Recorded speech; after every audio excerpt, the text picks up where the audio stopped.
बरेच जन्म घ्यावे लागतात म्हणून सांगितलेलं आहे. मग त्या जन्मामध्ये मनुष्य जन्म हा एक उत्तम सांगितलेला आहे.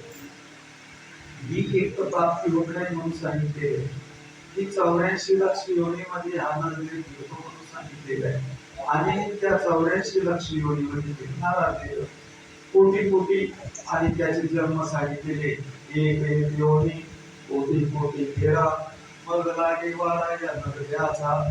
पण हा जन्म इथंच येतो का? नाही. हा नरदेव फिरून फिरून जसं जसं पुण्य असेल तशा तशा पुण्याने तो त्या त्या क्षेत्रात त्या त्या देवताकडे जातो किंवा त्या त्या ठिकाणावर जातो म्हणून सांगितलेलं आहे. जसं पुण्य असेल त्याप्रमाणे मग त्याला देवताही होता येतो. त्या असलेले देवता आहे की देवतेचंही करावं लागतं. त्याला इंद्रपदही भोगता येतं. परंतु त्याच्या पुण्यानं जसं जसं पुण्य केलेलं असेल तशा तशा पुण्यानं तो नरदेव प्राप्त होतो. मग हा नरदेव फिरणारा सांगितलेला आहे. हा नरदेव श्रेष्ठ का सांगितलेला आहे की सप्तभुवन आहे, सप्तपाक आहे.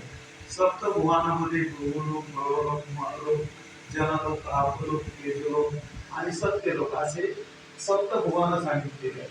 मग त्या सप्तभुवनामध्ये हा देह जातो म्हणून सांगितलेले, फिरतो म्हणून सांगितलेलं आहे. त्याच्याही वर सांगितलेलं आहे की 200 कोटी योजन गोधाम आहे आणि 200 कोटी योजन एका अंतरावर विष्णुधाम म्हणून सांगितलेलं आहे. म्हणजे वैकुंठ धाम तिथपर्यंतही सुद्धा हा देह जातो. पण त्याच्या पुण्याला जातो म्हणून सांगितलेले. खाली सांगितलेले